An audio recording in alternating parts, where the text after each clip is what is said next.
नमस्कार दोस्तों, हमारे YouTube चैनल मैथ गुरु क्लासेस में आपका स्वागत है। आज अपन बात करेंगे प्रतिशत की, जो इस प्रश्नावली का छठा पार्ट है। आज सबसे पहले बात करेंगे प्रश्नों की। तो आज सबसे पहले प्रश्न है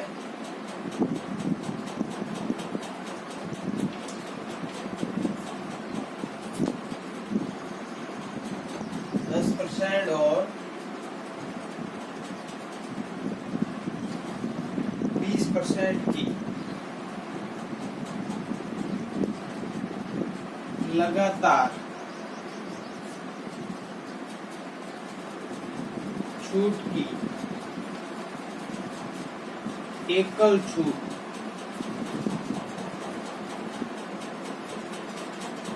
बराबर, मतलब एकल छूट बतानी, एकल छूट किसके बराबर है। तो पहला प्रश्न है यार कि 10% तथा 20% की लगातार छूट की एकल छूट बराबर बताती है। तो एकल छूट क्या इसकी होगी, मतलब पहले 10% छूट दी गई किसी वस्तु पर, फिर बाद में 20%। अब इसकी 1% बताना है कितने प्रतिशत इस वस्तु पर छूट मिली है। तो सबसे पहले मानव की वस्तु 100 रुपए की, मानव की वस्तु 100 रुपए की। तो सबसे पहले 10% डिस्काउंट किया। छूट का मतलब डिस्काउंट, तो वस्तु बेची गई 90 में। फिर 10% छूट देने के बाद 20% दी गई, मतलब 80%। 100 से 100 कटे, 1 0 से 1 0 गया और 1 0 से 1 0 गया। फिर 9 का गुणा 8 से 72। अब 100 की वस्तु थी, अब वो 72 रुपए में बेची जा रही है। तो छूट कितनी मिली, 100 माइनस 72 बराबर 28% एकल छूट मिल गई इस वस्तु पर। कितनी छूट मिली एकल, 28%। तो सबसे पहले 10 और तथा 20% लगातार छूट की एकल छूट बतानी थी। तो 100% मतलब 100 उसकी थी, 100 वस्तु की मूल्य, फिर 10% 90/100, फिर गुणा 20% 80/100। 100 से 100 कटे, 00 से 00 गए, फिर 8 का गुणा 9 का 8 से गुणा के 72। तो 100 में 72 गए, पीछे रहे 28% एकल छूट मिली इस वस्तु पर। अब अगला क्वेश्चन है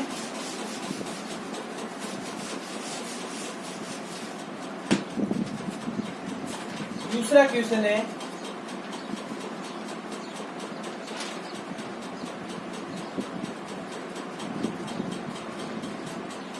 रमेश के वेतन में 20% की वृद्धि की गई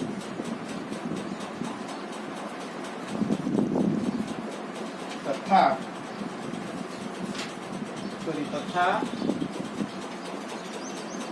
बढ़े हुए वेतन में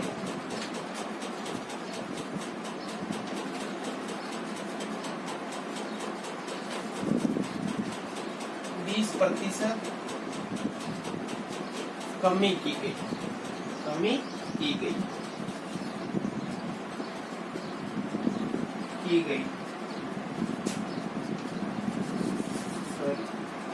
कमी करने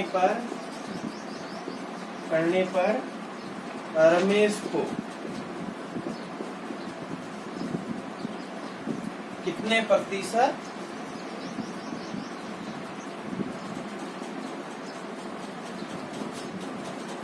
लाभ व हानि हुई है। तो सबसे पहले दूसरा क्वेश्चन है कि रमेश के वेतन में 20% की पहले वृद्धि की गई तथा बढ़े हुए वेतन में फिर 20% कमी कर दी गई। अब उसके रमेश के वेतन में कितने प्रतिशत लाभ और हानि हुई, मतलब हानि हुई है या फिर लाभ हुआ है। तो सबसे पहले अब अपन को पता नहीं है कि रमेश की वेतन क्या है। तो सबसे पहले मान लो कि रमेश का वेतन 100 था, रमेश का वेतन 100 था। 20% की वृद्धि की गई। सबसे पहले ही बताया था कि अगर वृद्धि होती है तो 100 में ऐड करना है, नहीं तो माइनस करना है। अब वृद्धि की गई है तो ऐड करना है, तो कितनी हो गई? 120 हो गई। फिर अब 20% कमी की गई, इसमें कमी कर दी गई, तो यहाँ पर माइनस 100 में किए तो 20 80%। फिर 100 से 100 गए, 00 से 00 गया, फिर 12 का गुणा 8 से किया तो 12 8 96। फिर अब उसकी पहले आई वेतन था 100 रुपए, अब मतलब पहले बढ़ा दी फिर घटा दी, फिर अब वेतन रह गया 96 रुपए। तो मतलब कमी कितने की हो गई? 4% की कमी हो गई। अब 4% की कमी क्या हो गई? हानि हो गई, 4% की हानि हो गई। तो रमेश के वेतन में पहले 20% वृद्धि की गई, फिर 20% कमी कर गई। अब 100 रुपए उसकी पहले वेतन था, अब 96 रुपए मिल रहा है, तो मतलब 4 रुपए की से हानि हो गई। अब अगला क्वेश्चन, अब तीसरा क्वेश्चन है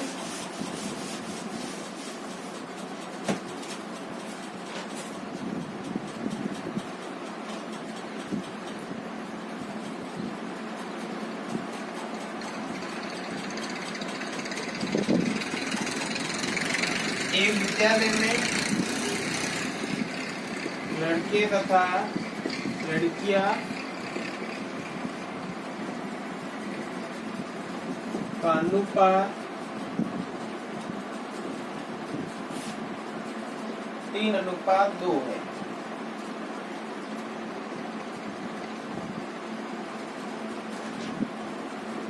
यदि 20% लड़के तथा 30% लड़कियां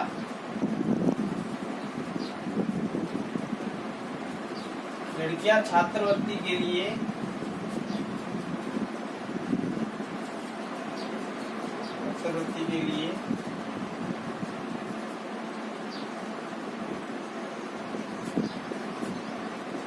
आवेदन करती है, तो कितने प्रतिशत विद्यार्थियों ने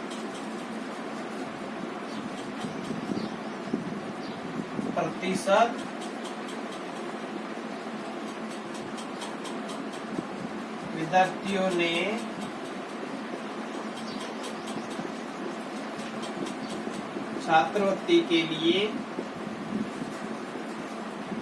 लिए आवेदन नहीं किया?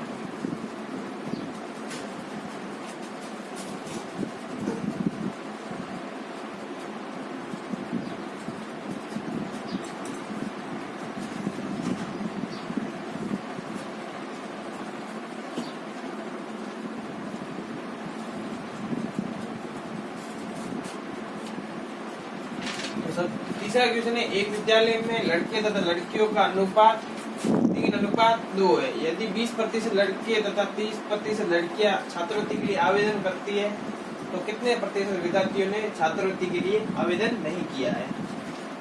तो सबसे पहले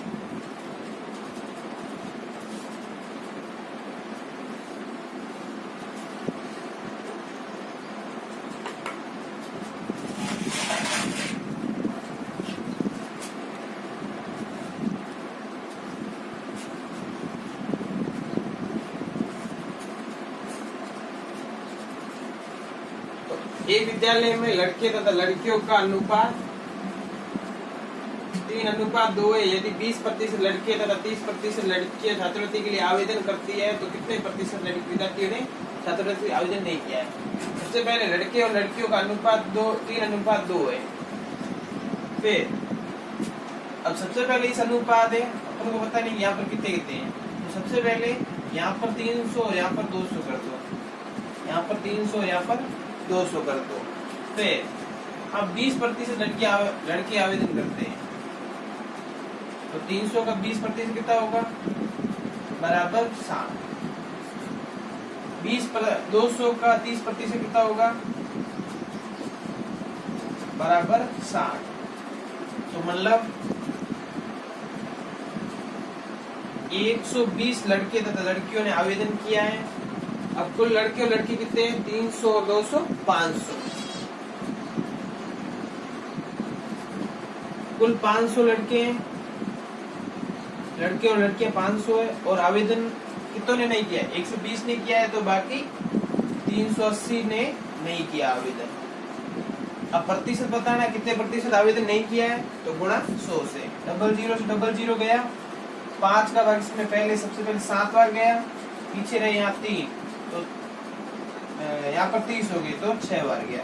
तो 76% लड़के और लड़कियों ने छात्रवृत्ति के लिए आवेदन नहीं किया है।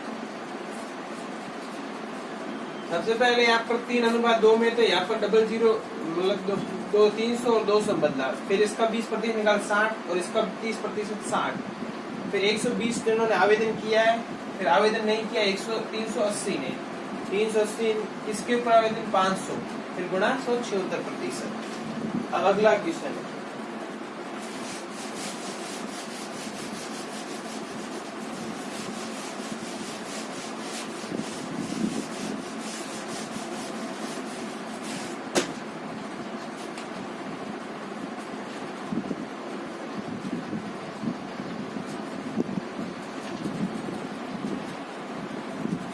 चौथा क्वेश्चन है, राम अपनी मासिक आय का 20% घरेलू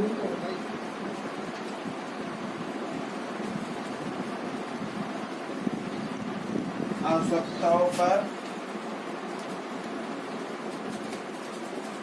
शेष आय का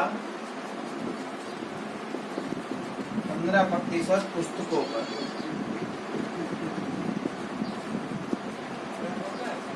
तथा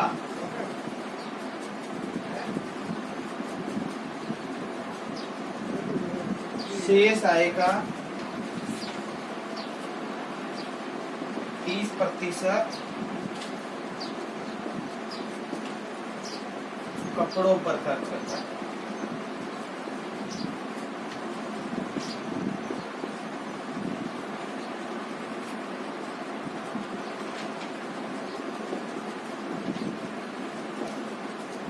अब उसके पास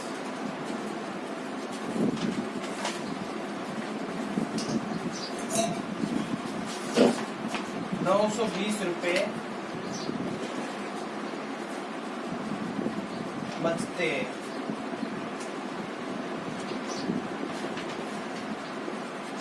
तो इसकी मासिक आय कितनी थी?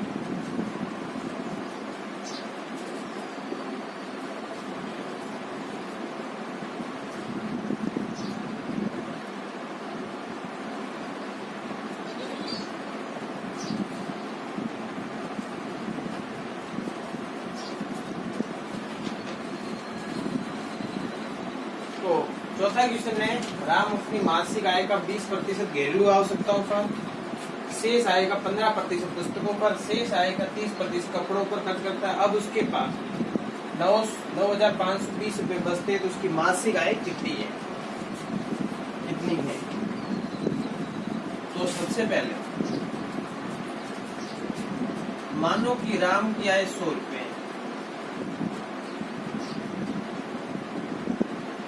राम की आय 100 रुपए। सबसे पहले वो 20 रुपए घरेलू चीज पे खरीदेगा, मतलब खर्च करता है। तो मतलब 100 में 20 खर्च कर दिए, तो फिर उसके पास 80 रुपए। फिर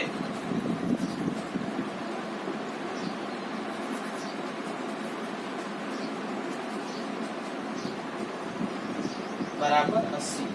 अब 80 रुपए उसकी आय है, फिर वो शेष आएगा, मतलब 80 रुपए का 80 रुपए में 15% पुस्तकों पर खरीदता है। यहाँ पर 15, 80 का 15% कितना होगा? 1 0 से 1 0 गया। फिर यहाँ पर ये 3 बार भाग गया 5 का, और इसमें गया 2 बार, 2 का भाग इसमें 4 बार, और इसमें 12, मतलब 12% वो 12 रुपए पुस्तकों पर खरीदता है। तो 80 में 12 गए, पीछे रहे 68 रुपए, 80 में 12, अब उसकी आय रहेगी 68 रुपए। फिर वो 30% कपड़ों पर खर्च करता है, तो यहाँ पर 68 का 30% कितना होगा, 1 0 से 1 0 गया। फिर 5 का 2 का भाग इसमें 5 बार गया, इसमें गया 34 बार। फिर 34 12 10 102, 102 में 5 का भाग गया, सबसे पहले गया, सबसे पहले गया 2 बार गया। फिर 2 में भाग नहीं जा रहा है 0, और फिर 2 में भाग गया 4 बार। तो मतलब वो 20 रुपए और 40 पैसे खर्च कर देता है कपड़ों पर। तो फिर 68 में 20.4 गए तो पीछे रहे 47.60। फिर अब उसके पास 47.60 रुपए बच रहे हैं, लेकिन पर्सन में उसके पास कितने बच रहे हैं, 9,520 रुपए। तो फिर इसे 100 में करने के लिए उसकी कुल मासिक आय आ जाएगी, तो 9,520 रुपए, फिर गुणा 100 से गुणने पर उसकी कुल आय आ जाएगी। इसे पॉइंट से हटाने के लिए 0 लगा दिया। फिर 17 का भाग इसमें गया 28 बार, और 17 का भाग इसमें गया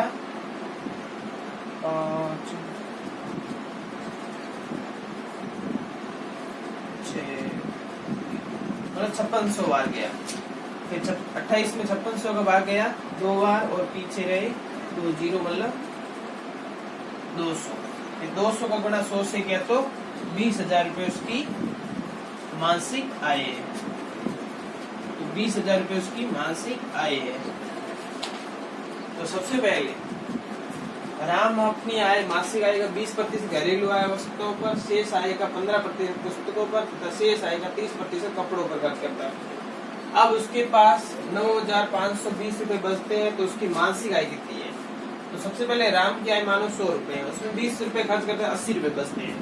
फिर 80 रुपए में वो 12 रुपए पुस्तकों पर खरीदता है, तो 68 रुपए बचते हैं। 68 में वो कपड़ों पर 30% करता है, मतलब खर्च करता है, तो 20 रुपए 40 पैसे खर्च करता है, तो उसके पास 47 रुपए और 60 पैसे बचते हैं। लेकिन पर्सन में कह रहा है उसके पास 9,520 रुपए बचते हैं। तो इसे 100 पे गुणा करने के लिए उसकी कुल मासिक आ जाएगी। तो ये 47.60 रुपए 9,520 रुपए के बराबर है। तो 100 से गुणा करने के लिए इसकी मासिक आ गई 20,000 रुपए। अब अगला क्वेश्चन,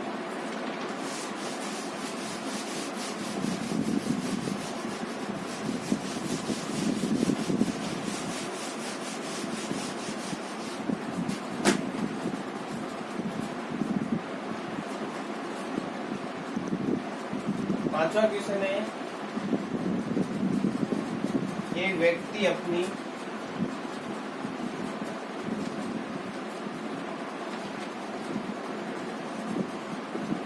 मासिक आय का 4%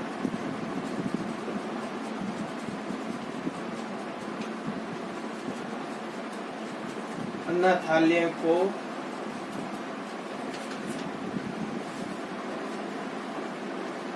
दान करता है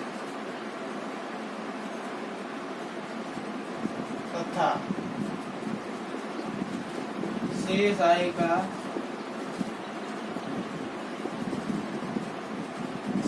का 10% बैंक में जमा करता है, जमा करा देता है। यदि उसके पास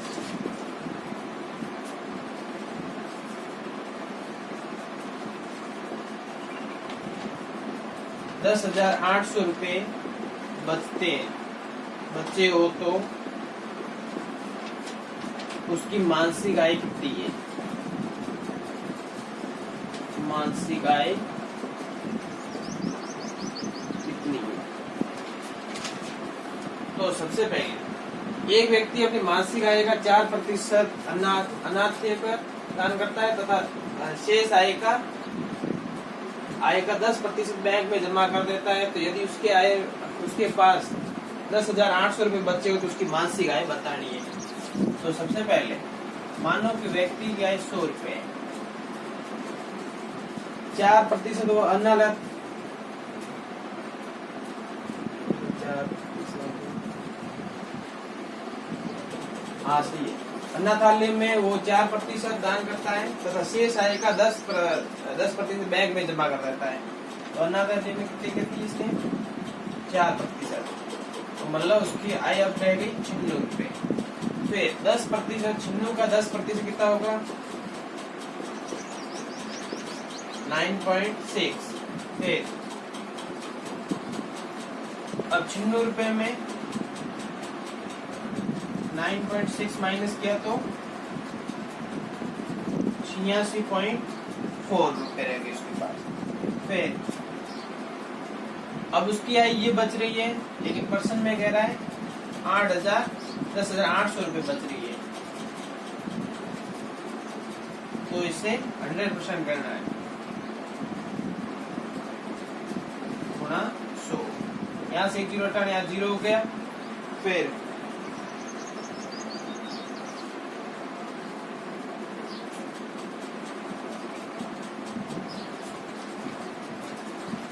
यहाँ 0 हटाने, यहाँ 0 लगा दिया। फिर इसमें गया, इसमें गया 9 का भाग 90 में 81। फिर यहाँ रह गए 5, यहाँ 54 6 बार गया। और इसमें गया 9 का भाग 1 बार और पीछे रह 18 2 बार और यहाँ पर 3 जीरो। फिर 12 8 96, 12 का भाग इसमें 1 बार और 3 जीरो 1000। फिर 8 का भाग इसमें गया सबसे पहले 2 बार, सॉरी 1 बार गया सबसे पहले 1 बार। फिर यहाँ बचे 2, यहाँ 20 हो गए, 20 में गया 2 बार, यहाँ पे 4 बचे 40 से गए 5 बार। 125 का 100 से गुणा किया तो 12,500 रुपये इसकी कुल मासिक आय है। तो इसकी कुल मासिक आय 12,500 रुपये है।